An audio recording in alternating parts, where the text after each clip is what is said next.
দক্ষতা, সাহস আর শীতল সিদ্ধান্ত, এই তিনে মিলে আকাশে রচনা হলো এক নতুন ইতিহাস।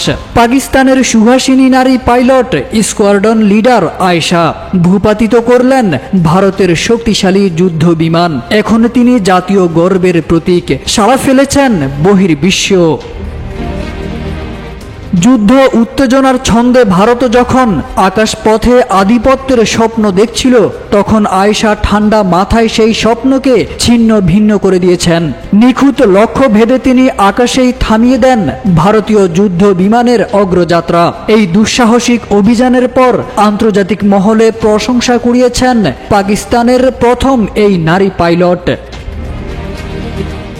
সামরিক বিশ্লেষকদের মতে এটি শুধু একটি যুদ্ধ বিমান ধ্বংসের ঘটনা নয়, RICL TMX যুগের পর যুগ স্থাপনা থাকে মজবুত, বরং পাকিস্তানি সামরিক সক্ষমতা এবং লিঙ্গ সমতার এক উজ্জ্বল বার্তা। নারী যে শুধু ঘরের নয়, আকাশেরও গর্ব হতে পারে। আয়েশা যেন তা প্রমাণ করে দিলেন বীরত্বের সঙ্গে।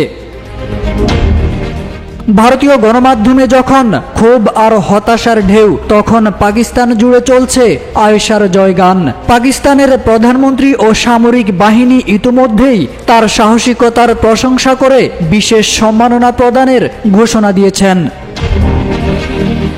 এই ঘটনা আবারও প্রমাণ করল, আত্মবিশ্বাস আর সঠিক প্রশিক্ষণ থাকলে কোনো সীমা নারীদের রুখে দিতে পারে না।